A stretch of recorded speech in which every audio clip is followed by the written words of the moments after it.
issue of the respect of political parties and a multi-party democracy, Narc report proposes constitutional and legal amendment. We want to say to Kenyans, the constitution and political party act, as they stand, are fully adequate. They have no ambiguity. What we are having is failure to implement the constitution and the law because of the impunity by the Kenya Kwanza government. In any talks, the party that makes the talks succeed is the party in power. These talks, because the Kenya Kwanza regime and RUTO himself have nothing but contempt for Kenyans. You fool around for 8 months and you come with zero reports, zero results. So we are saying, let them adhere to the law.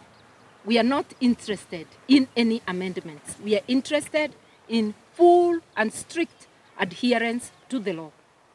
On all the three demands, Azimio and the Kenya Kwanza regime, I will say the Kenya Kwanza, in all the three demands of Azimio, the Kenya Kwanza regime has failed to deliver. The responsibility of failing to deliver must fall on Kenya Kwanza as the party in power. For any talks to succeed, those holding the reins of power must be willing and act in good faith. Our reading is that the RUTO regime lacked sincerity required to make the talks succeed and deliberately sabotaged the people's demands while presenting their own parliamentary agenda as demands. And therefore, we have an item in the Narc report as known as constitutional amendments. Kenya Kwanza expects Kenyans to participate in a referendum hungry and without basic needs. Any proposal to us that alters the structure of government, such as the office of the Prime Cabinet Secretary or Prime Minister, or leader of official opposition, must be subjected to a referendum after full participation by Kenyans. Similarly, the issue of Constituency Development Fund, which the courts have already declared unconstitutional, and Ward Fund, which offend the principle of separation of powers, must be subjected to a referendum. We shall be altering the structure of the Constitution, the basic structure if you like. Kenyans must be on the lookout. We know RUTO and the Kenya Kwanza regime are cunning, more cunning than a fox, I dare say. We must be on the lookout, otherwise they may carry out backdoor amendments of the Constitution through Parliament. While concluding on the Narc report, we want to say it has nothing to alleviate the suffering of citizens, but it offers goodies to the leadership. This is totally unacceptable. It is a fraud upon Kenyans. It should be frowned upon and totally rejected. That is the verdict of Narc Kenya. It is a distracting national smokescreen. Yes. We are aware that some of our partners may see some good in it. But we say this. One, unfortunately, the findings confirm that the committee was formed by the unwilling, that is the Kenya Kwanza, and was intended to buy time. We remain an integral part of the Azimio coalition, which is a democratic coalition with room for divergent views. Therefore, Narc Kenya boldly presents its views and unapologetically so. That is all for the Narc report, but we cannot leave without commenting on the security situation in the country. Our attention has been drawn to a statement doing the rounds on social media and also through our membership from the Lamu County that in Lamu has been experiencing an undue heightened insecurity with murder, abduction and murder of citizens, a majority of whom come from one ethnic group, mainly the Kikuyus. We are not shy to say that.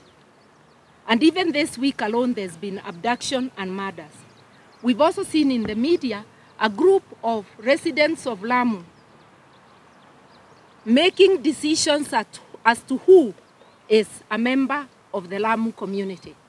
And this is about the subdivision, the impeding subdivision of the Amu Ranch, where they have issued criminal threats to perceived outsiders, mainly members of the Kikuyu community, which now exacerbates the security threats. We also have had reports from Uasin Gishu, incarceration of traders, hawkers, again mainly from the Kikuyu community by county council, not county council, but county askaris.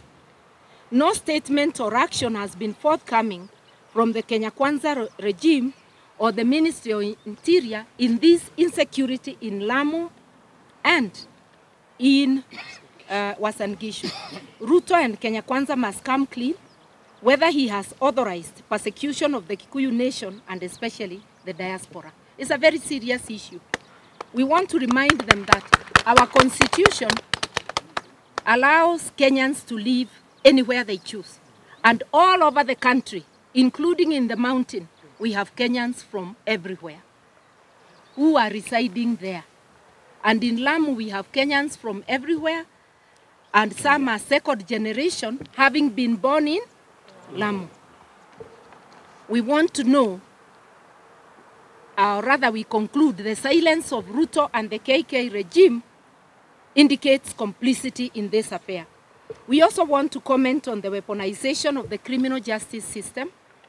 Only this week, Kenyans have witnessed, or rather been informed, of the abduction and being driven at night to Mombasa of the controller of budget, Madam Margaret Nyakango. If she has committed an offense, nobody would stop the government from doing whatever they wish. Why abduct her? You know, it's an abduction style because you are taken away from your family, from a husband, told you are being taken to the headquarters in Nairobi and you'll be released, driven all the way to Mombasa with strange people, with nobody who can help her in sight. That no legitimate government treats its citizens that way. Yes. Yes. And this is not the only time the justice system has been weaponized. We have seen serious criminal and economic crimes concerning government functionaries being withdrawn and those people sanitized and appointed to government, while we have seen the persecution of people who are not in favor with KK. Our call is to the officers who are working in the public service and including state officers. Be loyal to the Constitution, be loyal to the people of Kenya, not to the appointing authority. Yes. Any appointing authority is exercising delegated powers on behalf of Kenyans. Your loyalty must remain to Kenyans. We wish to finally say this. Wish our fellow Kenyans blessed holidays. We are avoiding to use the word happy because we know there are many who are struggling to put food on the table. There are some without shelter. There are some not knowing what to do or where to go. We call on all of us in our spirit of sharing, because Wakenya ni watu wakarimu. Let us practice sharing to the extent it is possible during this holiday season. And let us always remember, residual powers are granted by the Constitution, sovereign powers to the people of Kenya. Yes. As we go over the holiday season, let us refresh, rethink anew of strategies to fight back this uncaring regime that looks like it wants to finish Kenyans. We thank you. Just a few questions, yeah. Yeah. My name is Aziz Ashim from KBC. Yeah. You have just correctly stated that Narc Kenya and you as the leader, you're not supporting the report. Yeah. This is contrary to what the Azimio leader, Raila Amolo Odinga, in the BG meeting stated, which one were not there, Yeah. said you were out of the country. Yeah. They said you're also supporting the report as much as you were not in that particular PG meeting. So where is the difference? You're speaking from the party leader is saying this thing and you are saying this one. I have said Azimio is a Azimio coalition is a democratic institution. We have the coalition, we have constituent parties. I actually gave my apologies that morning we spoke, but I had also indicated that we are together on all fours so long as we stick to the 3 deal breakers. So to Azimio, we had already agreed that 3 issues were deal breakers. That's the position Narc Kenya still holds. And when I hear my esteemed leader, whom I respect, talking to the public, we are not very far from each other. Yeah. He said the Yeah. report is imperfect and unfinished, but he had supported it. We will not debate over semantics. The stand of Narc Kenya, total rejection. But we remain an integral part of Azimio, democratic coalition where dissent. Dissenting doesn't mean disrespect. With deeper will, respect. Yes. Any other question? Yes? Judah from the Standard, I wanted to know what are some of those strategies that you're going to see from Narc Kenya in the days to come, pushing back on the action regime is coming. The residual power is with the people. Narc Kenya alone can't do it, but we are willing to stake our necks. We are consulting with other Kenyans. Watch that space. Yes. Inakuja. Yes. Is the last one. Yeah, the last one? Yeah. It seems like the cost of living is a key issue. Yeah. Does Narc Kenya have proposals other than what you had in the report? But you gave The reports, Azimio reports on cost of living are well captured.